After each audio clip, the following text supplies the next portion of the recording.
Good evening, and welcome to the Boise School District Board of Trustees meeting for August 11th, 2025. I'd like to remind everybody that we always run our meetings according to our core values, and those include respect, dignity, honesty, responsibility, and teamwork. We have a little shorter board meeting tonight, we hope. Maybe, you never know. I'd like to remind if anybody has come for public comment, you need to sign up. Now would be the time.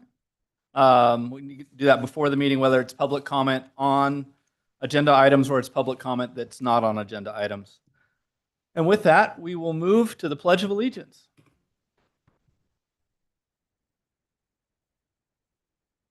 I pledge allegiance to the flag of the United States of America and to the republic for which it stands, one nation, under God, indivisible, with liberty and justice for all.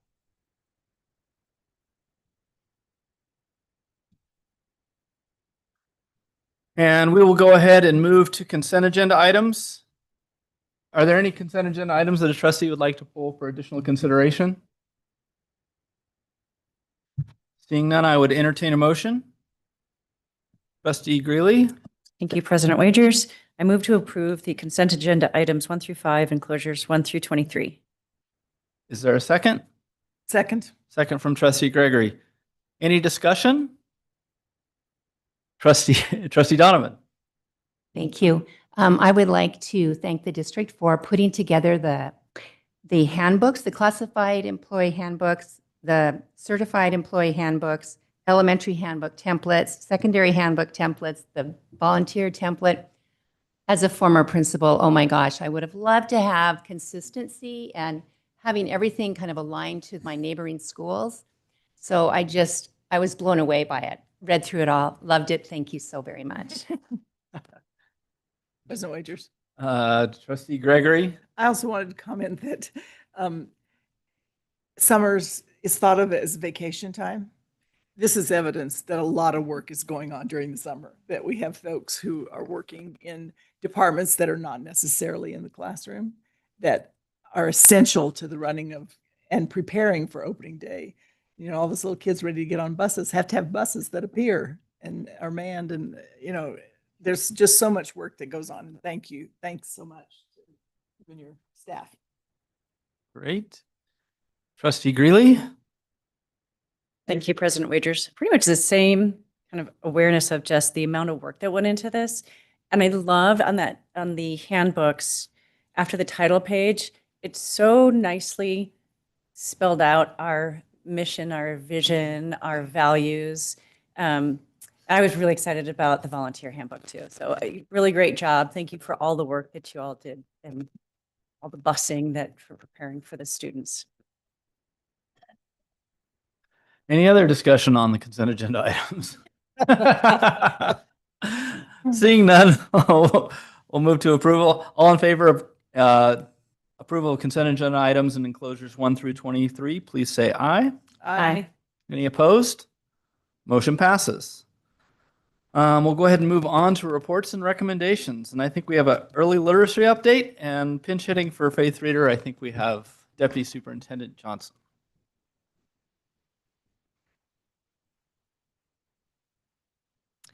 Thank you, President Wagers and trustees. I'm sad that Faith is unable to be here tonight because really I wanted to also thank her for her hard work that got to the celebration that we have to share with you tonight.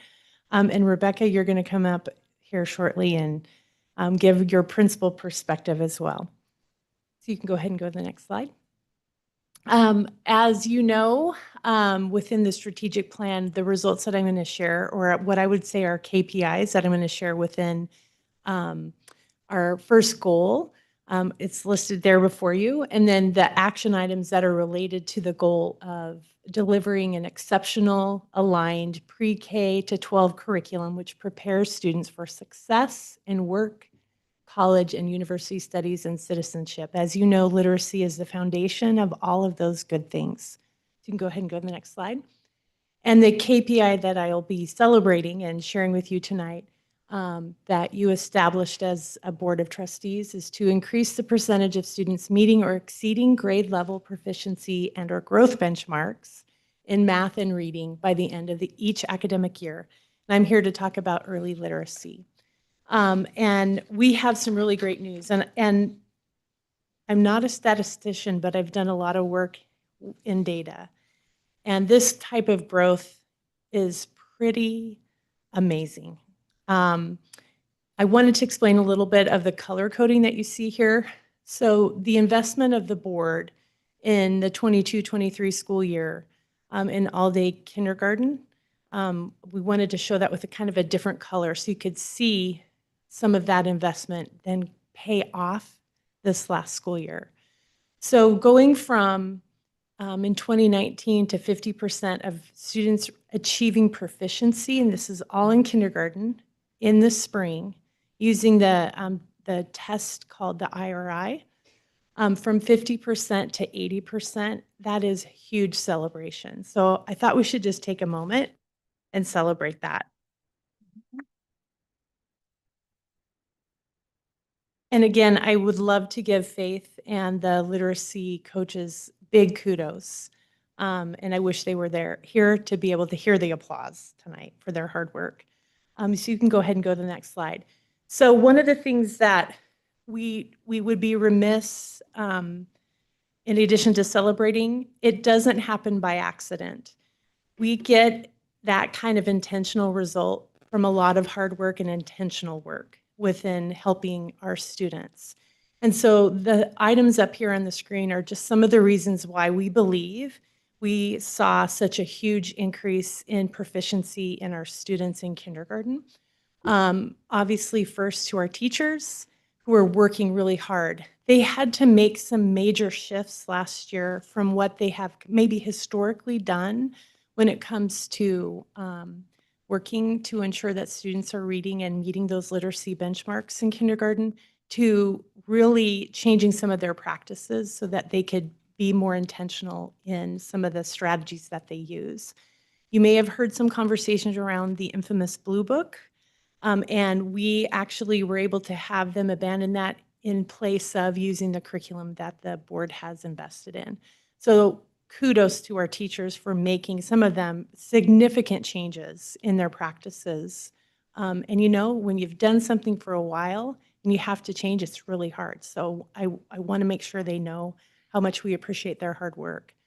And then I would also add, even though Faith did not put that in the presentation, the work of her to help support them in that work, and then also our literacy coaches standing side by side with our teachers to make that transition.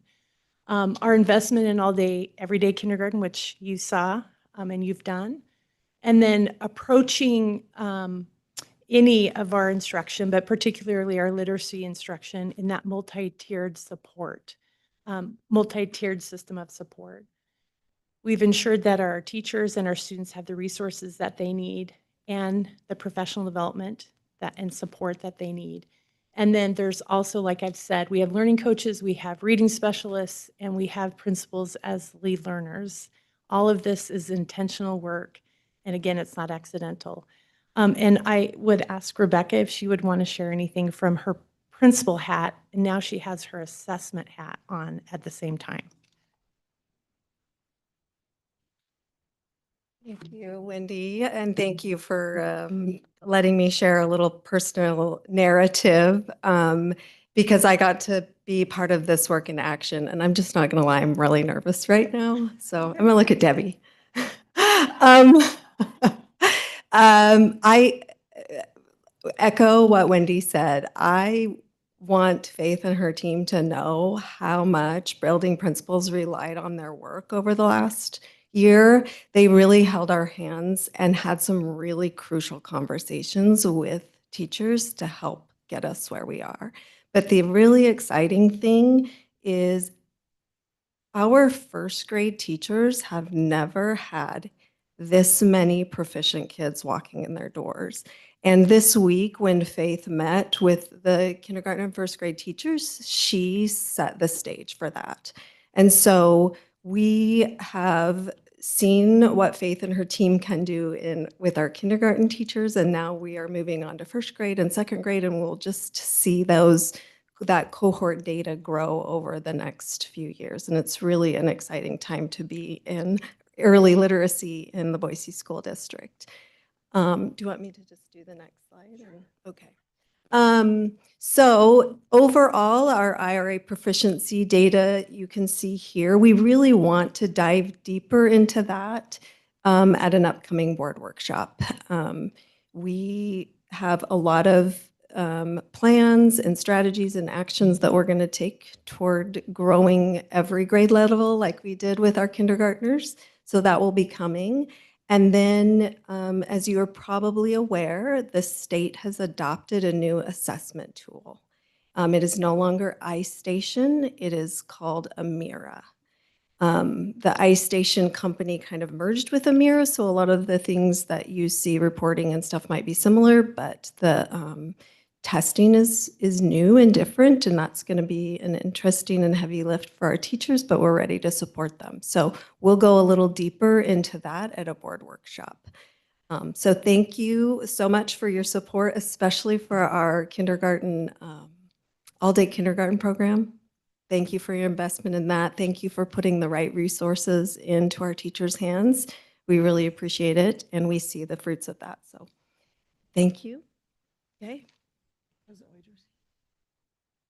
Trustee Gregory. I have a question. I'm not sure who's the Yeah. right target, but how are we correlating the work that we are doing in pre-K with what's happening in kindergarten and up the level?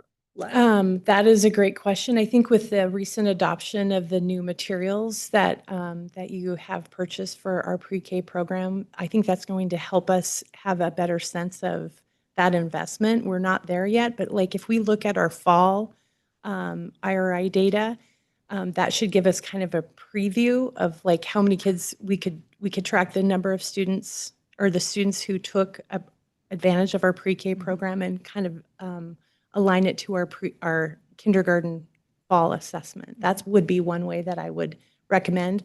The issue with this year, however, is that unlike when we kind of go out of the gate with an assessment with the old IRI, like we take the assessment in August, we are unable to take the assessment until October because the purchase of the new assessment kind of at the last minute, would you say, kind of delayed some of the state support. So I would think that this year might not be the exact metric to wait, so long into the school year for us, but maybe next fall we could start seeing a pattern of taking our students who have taken advantage of pre-K, looking at how they perform, not only in their literacy assessment, but also some of those other like readiness measures, if that makes sense, like being able to take turns, being able to attend to tasks, writing, those kind of things. Thank you. Yeah, thank you for asking that question. Trustee Langley. Thank you, President Wagers. Deputy Superintendent Johnson, I was wondering how much the standardization of the curriculum kind of weighed into it. You talked about it as one of the aspects, but how much do you think that was a contributor, and kind of what do we have to look forward to as we roll that forward across the grades? I can tell you that it absolutely had a direct connection to our results. Again, you don't see that big of a jump in student results in 1 year, let alone in 5 or 6 years. So making sure that we have an equitable resource that all students have access to no matter where they go to school is going to play an important role in that, combined with the teacher investment, the investment in making sure they have the skills that they need and the support that they need to get there. Would you add anything to that? No? Okay. Just as a follow-up, remind me what our timeline is for rolling it out across the other grades. I don't know the answer to that, Trustee Langley, but maybe our superintendent does. I don't remember either, so. It has been rolled out. So that is the curriculum we're using. It's just really for our lead learners, our principals, having time to get in those classrooms to really make sure that teachers are using it with fidelity. Because I remember teaching years ago, and you have kind of your favorite little resources, and those are hard to let go of. And I think that was exactly what the kindergarten teachers were feeling at the beginning of last year when they were told that we were going to move away from the Blue Book. There were literally tears in that first training. And then at the end of the year, when they saw the results, or mid-year when they were seeing the results, teachers were just like, I had no idea that I could get these types of results. They were like, I just didn't believe that I could. And so I think now that our other grades have seen what kindergarten can do, I think that it's going to be easier for them to make sure that there's more fidelity to that curriculum than maybe what there has been in the past. And also, I think for our principals to see that too, and to realize that with that fidelity will happen. So we have all the right stuff in place. It's just really digging in. Trustee Benyon? Thank you. What was the state's rationale for moving to Amira? Was it just because it was absorbed?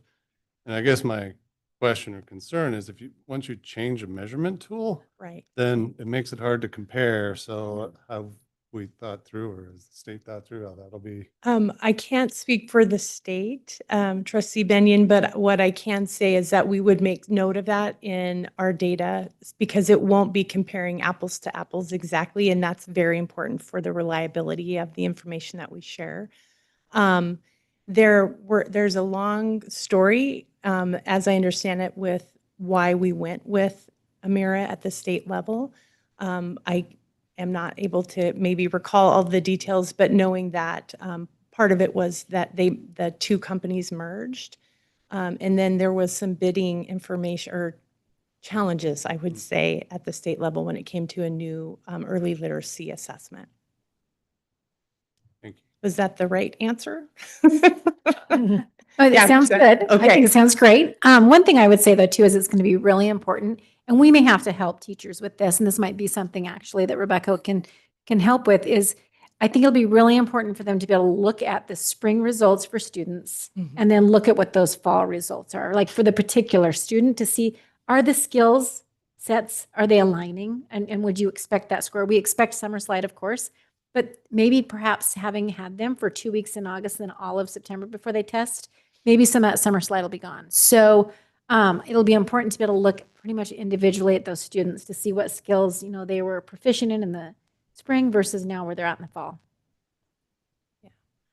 The other thing that I would add that I'm looking forward to is when you see the results that we saw, 50% of our students are proficient when they end the year, then you add in summer slide because they're not continuously in school. Teachers are used to basically repeating much of the foundational pieces of the grade before because they don't come in ready.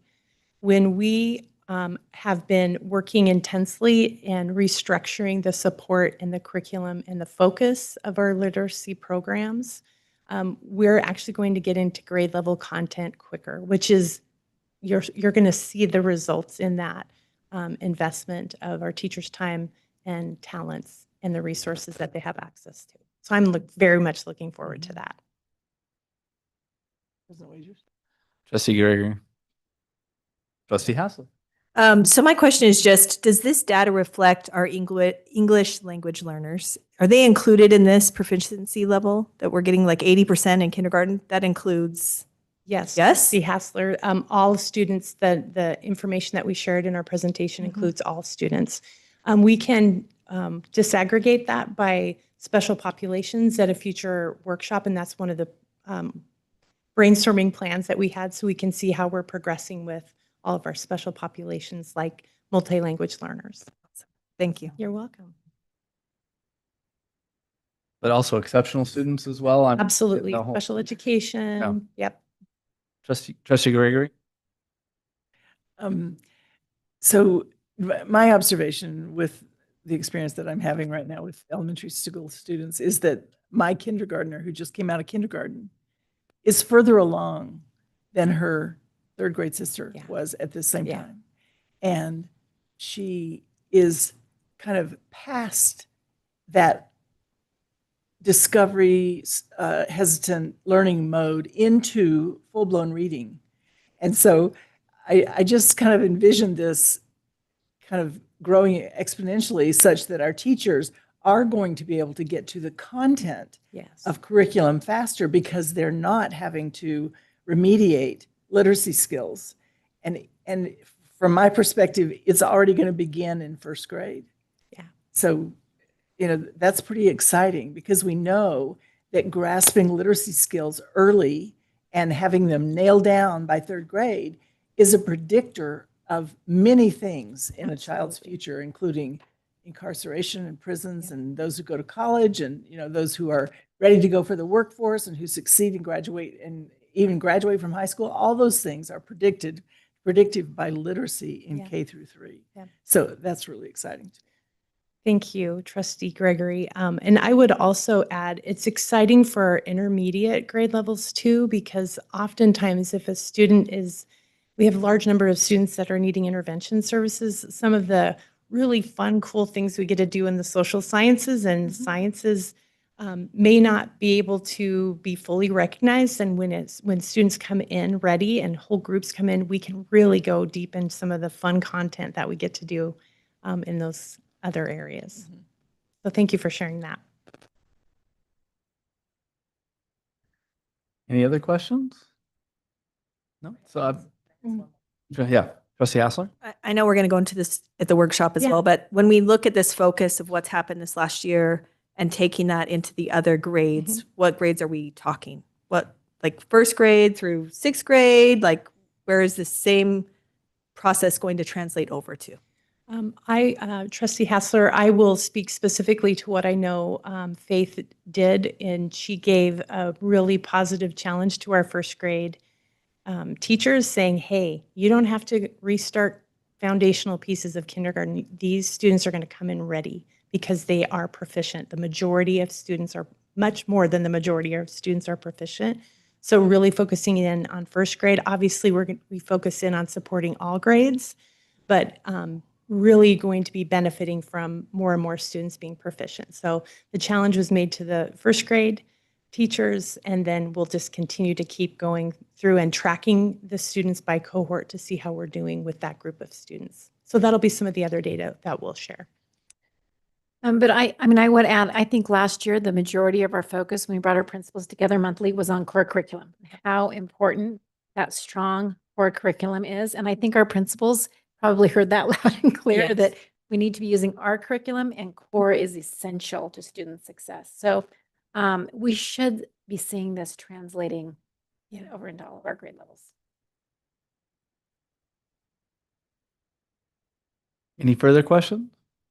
We look forward to hearing more in the workshop, doing a little deeper dive, but thanks for some great results, especially on the kindergarten. Congrats. Yes.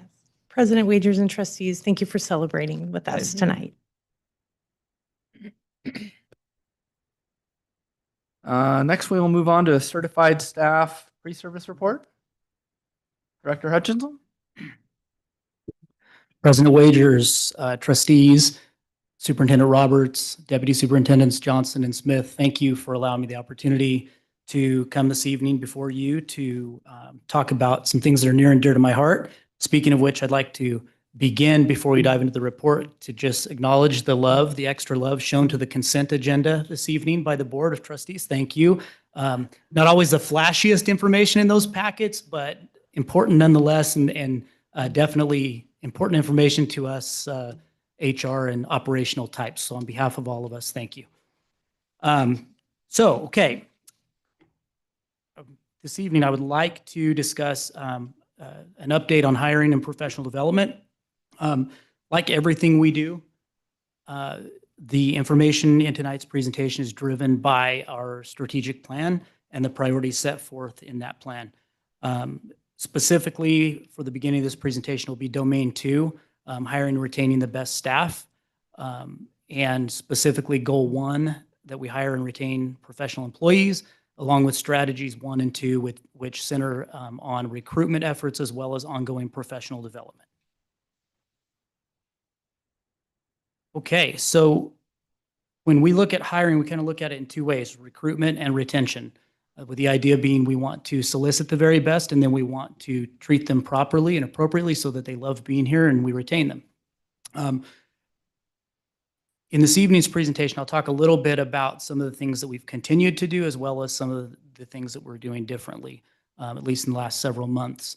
And so with regard to recruitment, we've historically attended job fairs, but I can think of a time where we would attend one job fair, really, which was the Boise State Certified Job Fair, and we would go there and meet with various potential applicants and call it good. That was enough. COVID hit, and we found some of our more difficult positions, especially difficult to fill positions, especially were becoming harder to fill, and so we started to branch out. In the last year, we attended 6 job fairs, and we've branched out beyond the certified job fairs and started to really look at job fairs that are out in the community in surrounding communities like Nampa and Meridian, where we're focusing also on classified employment and classified applicants, as well as specifically even like a part-time job fair where people are just there to seek part-time employment. And so we've done that. We've also attended the refugee workshop to try to make sure that we're tapping into any potential there as well. And then we've broadened our advertising approach. So again, I can think to a time where we primarily listed jobs on our website and people would come to us to find those jobs. That still happens, but we also have moved on now and started advertising on Indeed and websites like School Spring.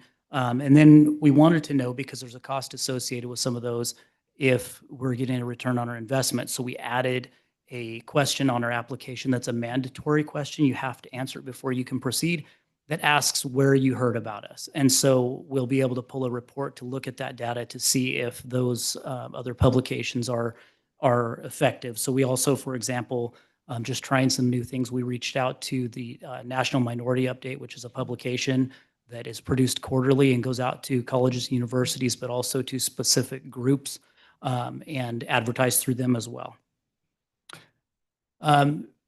We're, I think, really fortunate that we're not only in the capital city, but look around. We're in, I think, one of the most beautiful areas in the entire country. I remember flying home from Florida one time, and we were looking out the window as we were flying into town, and I looked at Shelley and I said, you know, it's pretty cool that we've flown across the entire country, and the place that we're oohing and eyeing about through the window is home, right?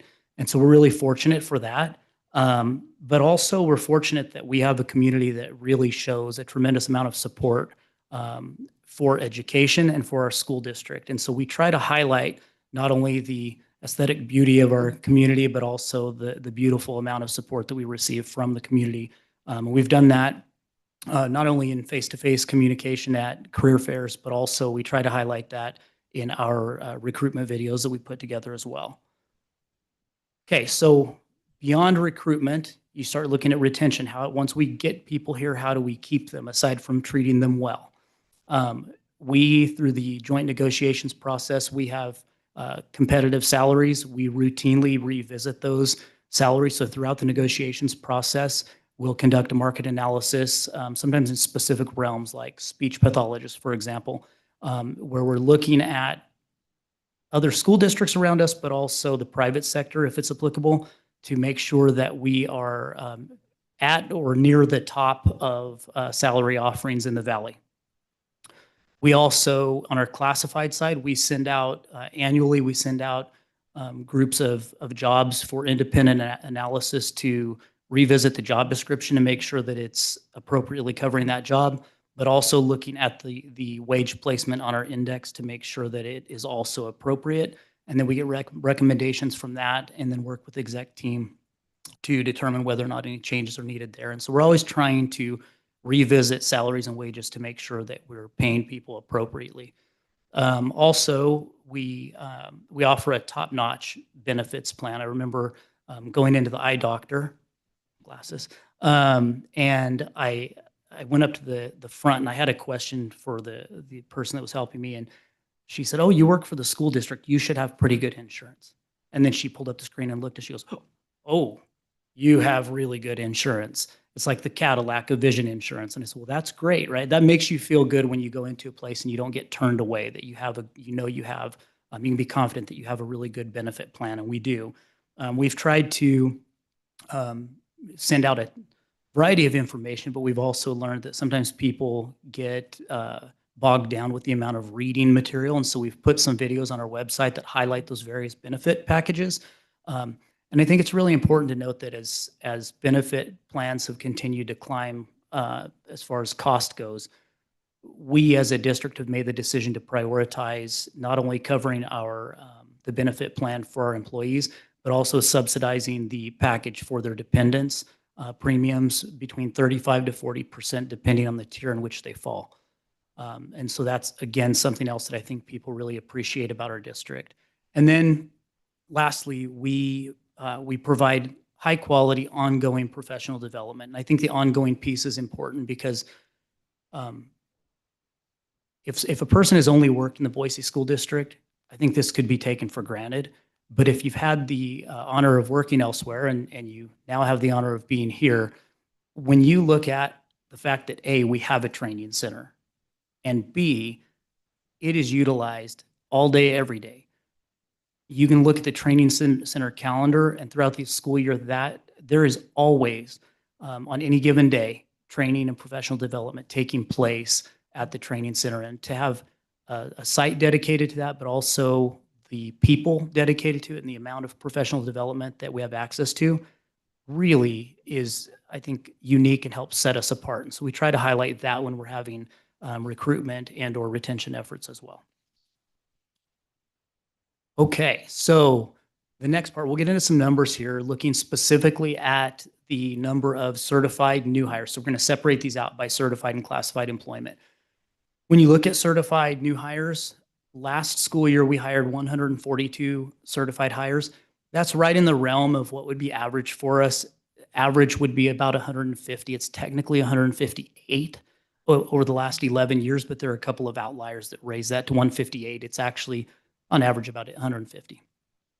Note, however, that that is for the full school year last year. As of this date, a year ago, we had 113 certified new hires at that time. For a variety of reasons, once the school year has begun, we continue hiring. That might be, for example, somebody, heaven forbid, goes out on medical leave, which is probably the most common occurrence. Or during the first couple weeks of school, there might be a position that we were unable to fill prior to the start of the school year. And so by the time we are able to fill it, it might have been after that first day of school.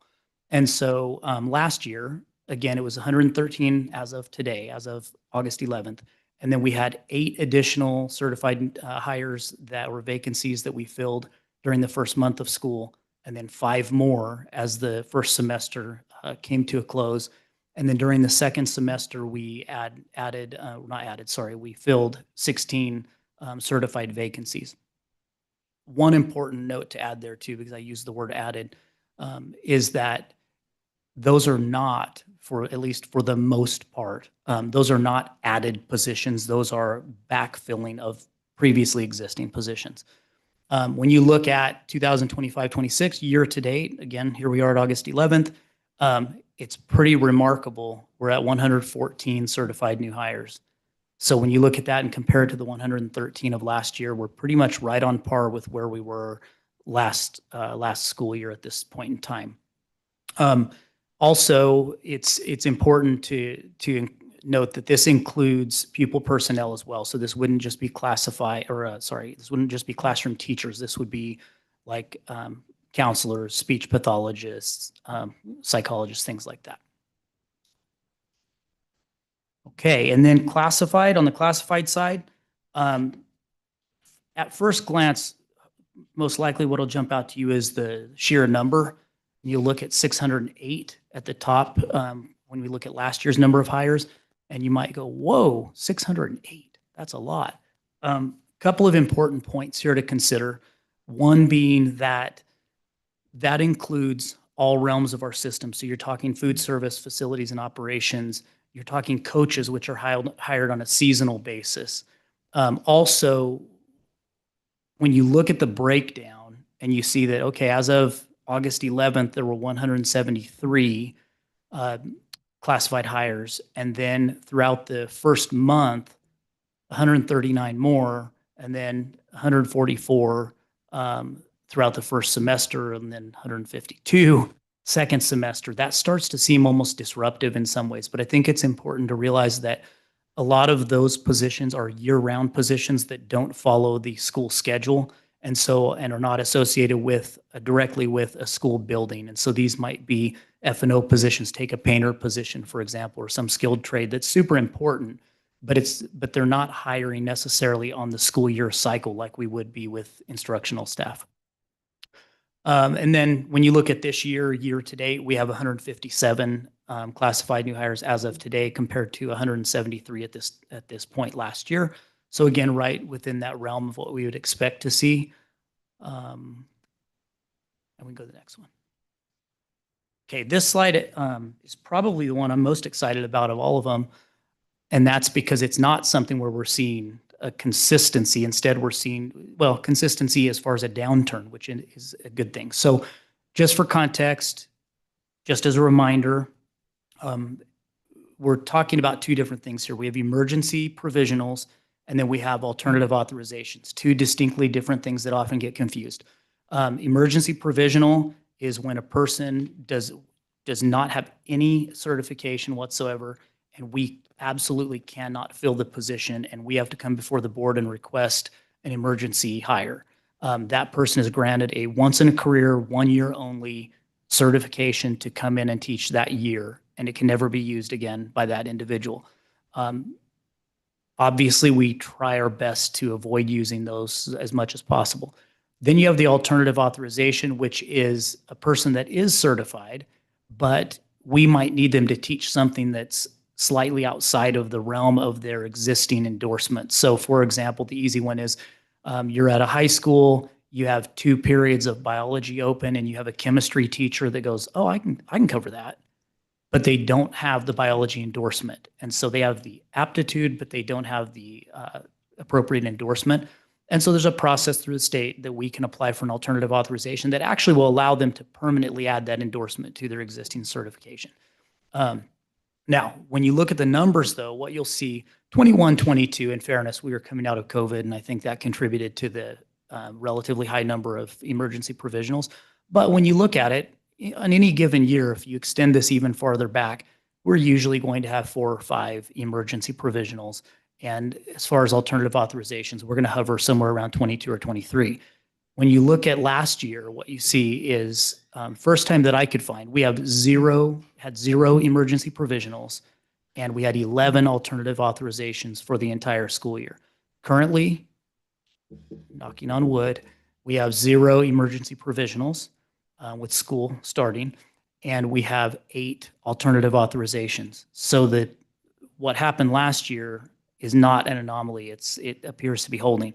To me, that's evidence that some of the recruitment efforts are working, and also that I think our principals have done a really good job of being careful when they're scheduling to make sure that they're really looking at who is endorsed in these areas, and if they have 1 or 2 periods, they're not just going, oh, so and so has an opening, I'll move that person there, without really taking into account their certification. So certainly appreciative of their efforts in that regard, and I think this is really exciting, and I anticipate that it will continue.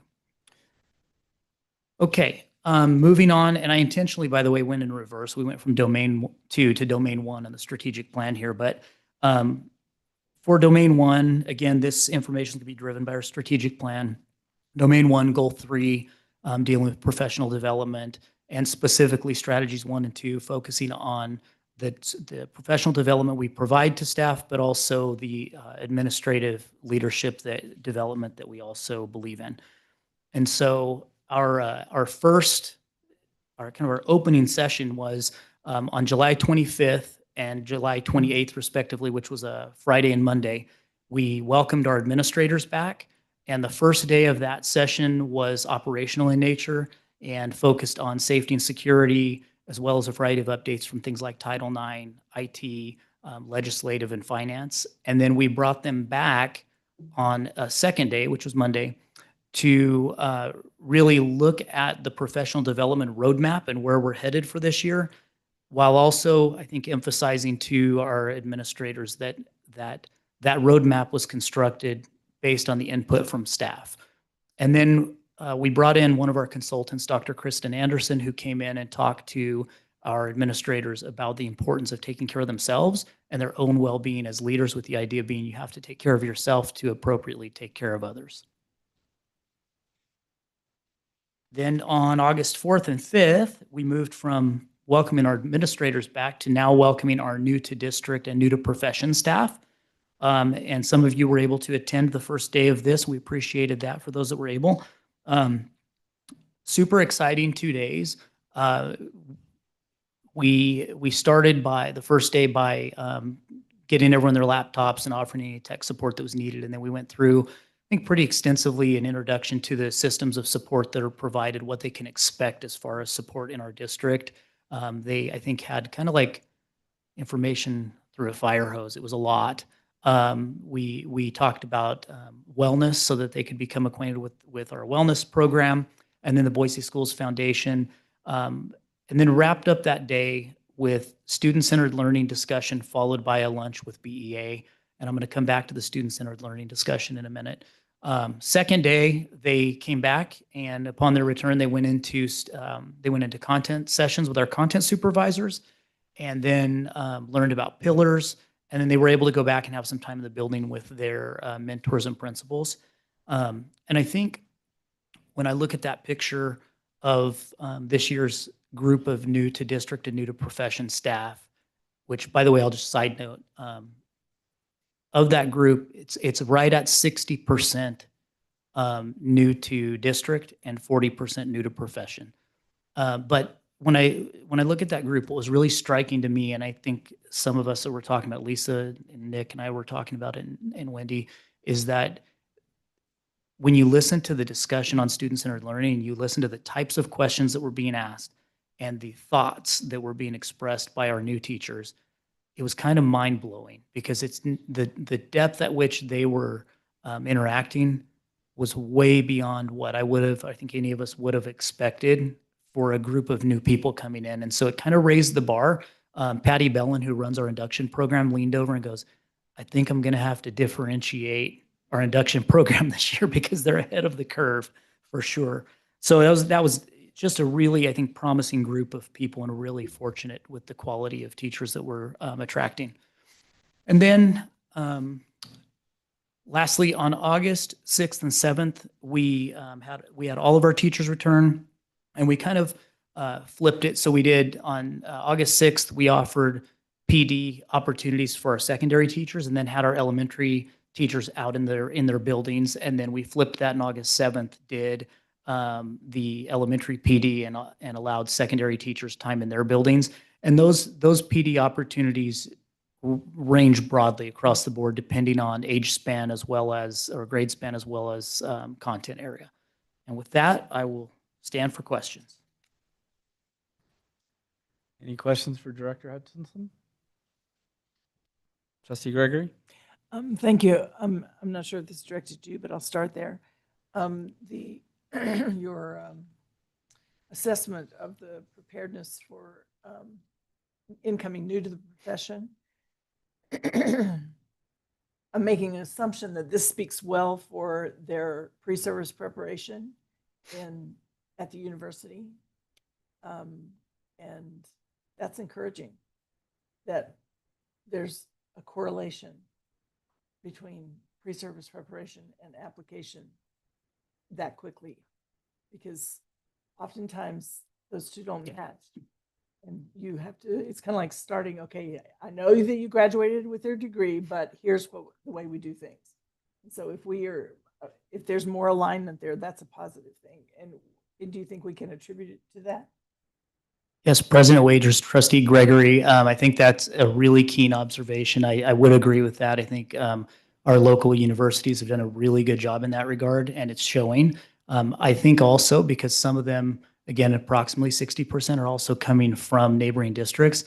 I would give kudos to our surrounding districts also, because I think some of the common language we're using has gotten out there. And also, I think it speaks to our core values from the standpoint that the type of people we're attracting, whether they be from the university directly or from neighboring districts, they're coming in with a learner-focused approach to what we're doing. Thank you. Any other questions or comments? Trustee Langley? Thank you for your report. So I was wondering if you mentioned our benefits as one of the attractors, and that's exciting, of course, to hear how great they are. Do you think it's common knowledge that our benefits are industry at the top of the industry, or how do we fall kind of in like competitiveness of benefits in our industry? President Wagers, Trustee Langley, good question. One of the reasons we put the videos together that we posted on the website is to try to inform staff so that they do understand really just the different level of benefits that different organizations provide. Ours, for example, one of the things we talked about with Joint Insurance Committee is that when we look at potential changes to our benefits plan, because as I said, costs have been rising. When we look at some of those potential changes, as soon as people start to understand that, oh, wait a minute, you might have a list, for example, of physicians that you could go to if we make certain changes to this plan, whereas now, for the most part, you can go to whoever your physician is. You're not limited by like an HMO or something like that. And so does everybody recognize that right off the bat? I don't think they do, if I'm being honest. I think that's why, again, we have things like the videos we put together. But I do believe that part of the retention is that as people experience it throughout the year, taking themselves and or family for medical procedures and things like that, they start to realize that our coverage is really top notch. Any other questions? I'd just like to say thank you to your team, but also the entire district. You know, one thing we do is we do a great job of attracting and retaining teachers, but we also do a great job of onboarding them. And, you know, we don't get a second chance to make a great first impression. And in my opinion, we made a great first impression for all those teachers, and it just gets them started off so well. And you give them PD to start with, you get them together and you do all those things, and it makes us a best in class. So thank you for doing that. Thank you.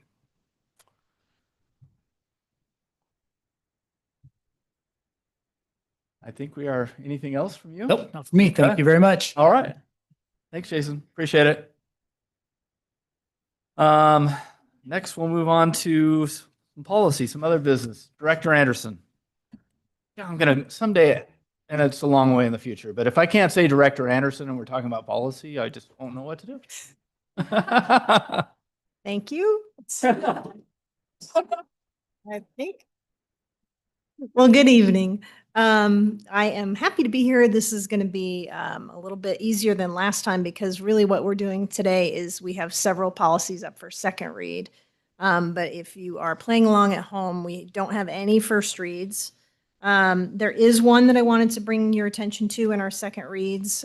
We did add one line in policy 2132, which is the one regarding health education, which is enclosure 25. If you are looking at that one, it's the third bullet under instruction addressing human sexuality. We needed to add where it says submitted a signed written permission form granting consent for the student to participate, the second piece of that within 1 week of the commencement of the instruction. So this is one of those ones that there was a lot to sift through, and huge credit to Deputy Superintendent Smith because he caught that and made that correction before second read. So just wanted to point that out to you. Other than that, we did not have to make changes to any of the policies that were before you for first read. So I'll stand for questions. Okay, so we have numerous policies there for second read. Any questions? This will be our second chance to look at those. Trustee Gregory? Director Anderson, great job on working through these policies, especially in getting them aligned with current legislation. That's been a challenge, and the committee has done excellent work in the drafting of these policies. Good job. President Wagers and Trustee Gregory again, and Will did really the heavy lifting on this. Right. Yeah. Good job. Trustee Greeley? President Wager, I move to approve the policies outlined in the agenda closures 24 through 34, effective immediately. Yes, please. There a second? Second. Been moved and seconded. Any discussion on these policies by trustees? Seeing none, we'll move to a vote. All in favor of approving policies listed under F2 in enclosures 24 through 34, please say aye. Aye. Any opposed? Motion's passed. These will go in effective immediately. Thank you. you. Thank you, Director Anderson. Superintendent Roberts? President Wagers, I'd like to give you plenty of months of lead time with this. This was just decided tonight that Director Anderson will continue to stay on the governance committee for the first semester, while Director Longoria understands how the governance committee works and will take it over second semester. So you've got a few months to get used to saying something other than Director Anderson. Director Anderson. Oh, I'm really good. Just And Director Longoria does not know this yet. And if she's watching, Did surprise. you decide this like at the dais just right now? I mean, it's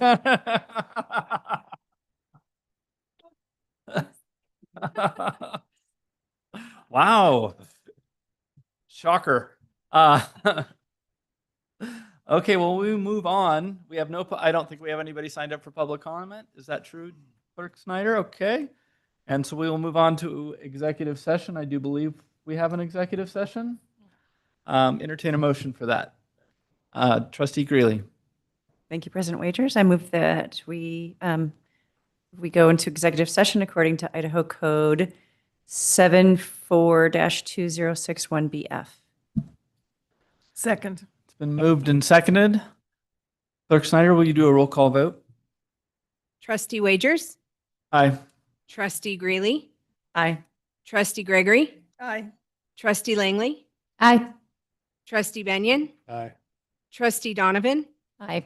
Trustee Hassler. Aye. Motion passes. Board will adjourn until we come back from executive session.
The board meeting is currently in executive session and will resume shortly.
Is there a second?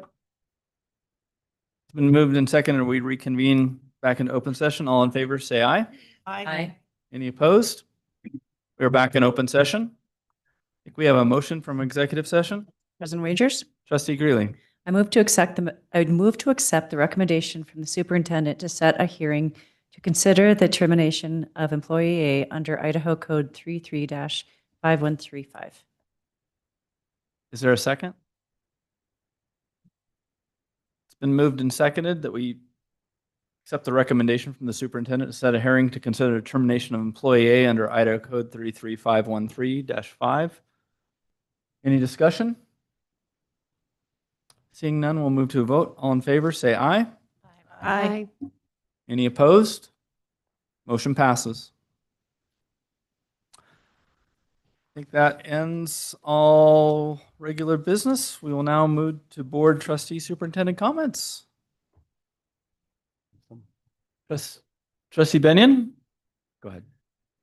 I just wanted to acknowledge how much, I know how much time and effort goes into the start of a new school year. So well done getting to this point. It's such an exciting time for families and kids. And so thank you. Happy first day of school. Yay. Trustee Hassler. I also wanted to say thank you for the transition over to Parent Square. I think this is successful from our communications team. And I was overhearing a couple moms saying, now I'm getting emails and texts. So I wondered, is there a way for parents to opt into one or the other? There is? That'd be great for parents to know so they don't shut it all off. All right. Trustee Greeley. Unlike Trustee Benyon, I have no idea how much work goes into the beginning of a school year. So thank you for everything that everyone's doing. And also, as everyone in this room knows, that our next meeting, our September meeting, I will be resigning. Boo. And so with that unfortunate situation, we will start, I will begin a process at that point to replace a trustee. And that will include, at the next workshop in August, we will have a discussion among the trustees kind of looking at that process. We will announce that process formally, probably in September. And at least my goal from a chair perspective is to hopefully have a new trustee in place by our October meeting. That may or may not happen based on our process and how we get there, but that would be where I would hope we would end up, because that way we can get somebody seated for the ISBA meeting in November. And I don't know, still mad at Trustee Greeley. Yeah. Neil. At Neil. We're all mad at Neil. Oh, it is a So Trustee Gregory. I'm wondering if in preparation, if we want to approve the process in September, if we could get eyes on it, because we have a process that we've used, correct? And is it in policy?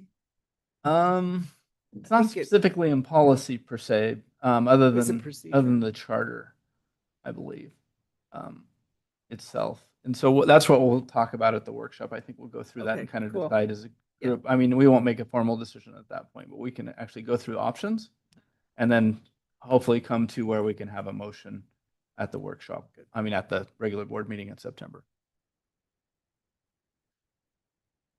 Okay. Anything else? Any superintendent? I would just say a huge thank you to our whole team. I mean, it's been a great start so far. We're really looking forward to tomorrow.